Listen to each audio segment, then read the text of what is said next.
me kaunti ma Siaya. Nonro mar gweng'ni chalo nade? Millicent Adhiambo gi mathoth. Nyakwaramoge Ajwang' machiegni kendo telo machielo. Chenoni mar ng'e gwengewa jumani. Kalapapla mar ng'e gwenge owuok e kaunti ma Kisumu. Ofuyo ma odhi opiyo kendo e kaunti ma Siaya, e gweng' ma ong'ere ni onyinyore, mayudore e sub kaunti ma Gem. Ka iselimo kata isekalo kata iseneno kama ondik ni onyinyore, ang'o mabiro e pachi miparo ni dine mi chak kamoro ni onyinyore? Wagoyane mbaka achiel kachiel mokwongo kod jodak makae, ginyiswa ni to ginto pachgi chalo nade e wi gima ne omiyo ochak gweng'ni, chiro kata sentani ni onyinyore. En kama ne nitie got gi malo, kore mane iluonge ni en onyinyore, nikech ne en got, kich ka gato chung' kamoro nene onyinyore e wi got. An onyuola yudo ka en onyinyore, to kwerewa ne wacho ni en kamoro mane en ng'op nyanga kamoro e skul kacha. To ka ne kor liech, maliech ne kadhe, koro ka nonyuola to nawinjo ni en onyinyore. Omiyo nochake onyinyore. Kech nonyinyore en kama ne en gi malo. Ma ka in loka kocha tinene, ka in kocha tinene, ka in kocha tinene, kamoro amora. Kech en e diere. Chon, kuonde mamoko gi nen piny. Alafu ka nuchung' nen kama ne nitie wi got kama. Koro kaka nene wi got no, niluonge no onyinyore nikech onyinyore gi malo. Bet gi e wi thur malo. Bang'o joparo mopogore ma jogweng' oselieko, kotenore kod nono mar nyingweng'ni ma onyinyore. Wekoro wawinja nena ni adieri motenore kod kuku mar wach ni kanye manomiyo ochak gweng'ni, senta kata chironi ni onyinyore, to ne ochakore nade? Onyinyore hie kata idhi Ramula kata idhi Munding tinene gi malo. To mane momiyo noluongo onyinyore, en kama oting're gi malo. Ka en malo, koro nyaka be onyinyore malo. Onye koro chakre nikech kama entieni, kin kata kathongo kata in kure, to en malo inene. Onyinyore wuon kaka sub location ne okwongo en Gombe.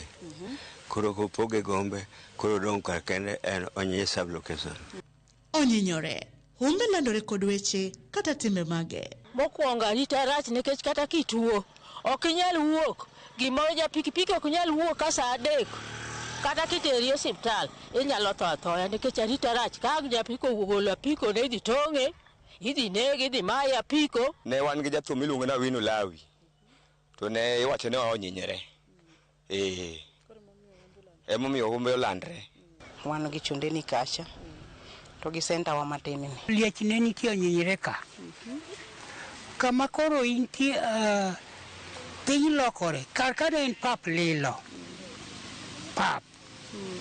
Ne wan gi yien moko miluongo ni yiend hembko. Miluongo ni kar ka kendo misungu moro nobiro na wuoro dunya. Jo kama tange nitie cha nokunye fedha. Ento wachna to kanene misunguno. Mage mane lando nying onyinyore. To bende jodak nyalo kwano dongruoge achiel ariyo adek ma onyinyore osenyuolo e ngimagi. Sani to koro waneno matin nikech wanyalo yudo kamwarege machiegni, wanyalo yudo dukni machiegni. To chon kata rego ne wao kamoro ni chogero. Ka kamano to korwenje, to sani to wan machiegni. Kata dukni koro wan go machiegni ka. Gima wasi skul be wan go kama machiegni. Osiptal waonge godo. Osiptal waomna cho. Wao korwenje, Alwor, Kambare. Sitima to waonge go nokel kato kendo chako onge. Wariel gi koro boy nikech waonge gi sitima. Moro ni ema nokel kani. Koro ok liel nyaka ne kuma ne ng'ade ne bor. Gima MP waparo kodwa wakia. To ne wamiye kura. Lam to jakoyo nomiyo waneno. Chon waonge dukni ka, waonge chiro ka, waonge masin, waonge lam. Mago gik maneno ka sani nitie. Ema sani to medre matin, chief camp be wan go kacha, koro medruok nitie matin. Chon ka te kaka inenen, an kana kuongo nen bungu. Ne onge chiro, ne onge dukni. Ma dukni nwa hawa kamoro na Alwor Mwalo to gi Kambare. Koro gisani to waneno ka dukni osechako biro achiel. Watimo farming. Osiptal to wan go osiptal wadhi Kambare. Sitima nitie koro. Ne street light nitie. Emolo oloro ka to dhi ogi kamoro macha ora to nitie kama sitima moro full mar rem kacha.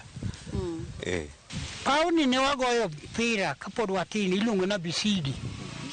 Magik mineno tikagi karka ne en pap maduong'. Koro kethre ni kopi ndara be donje ji bende nyuolre.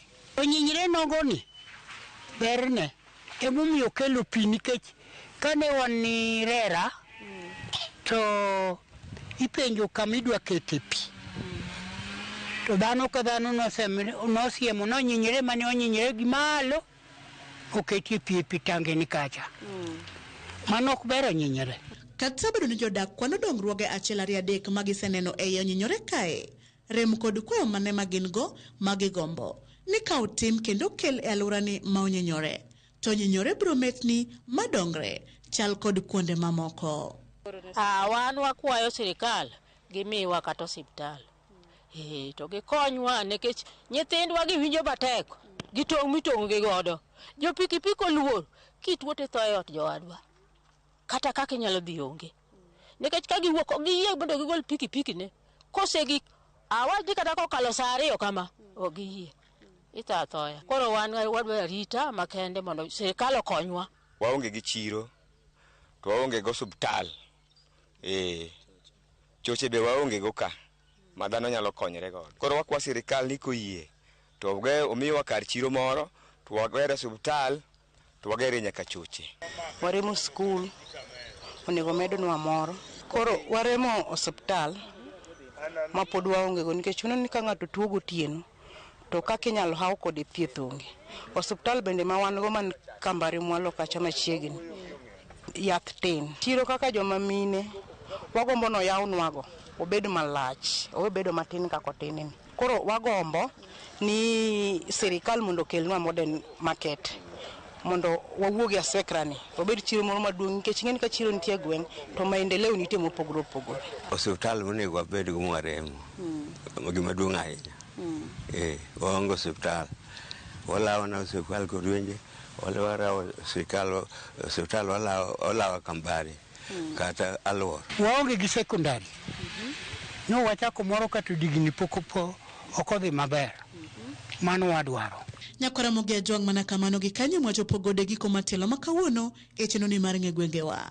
Sani ka ilimo kata ikalo kata ineno kama iluongo ni onyinyore to ing'eyo gimomiyo onyinyore ne obedo onyinyore kendo kaka ne ochakore. Omiyo kik idhi mabor, med kete mane wang' jowi mari mar Ramogi nikech asingo ni juma manyien bende aduogo ni kod nono mar gweng' machielo. Erokamano kuom bedo kodwa, oriti masani. Nyinga Millicent Adhiambo, kata kihero inyaluonga ni Nyaboma.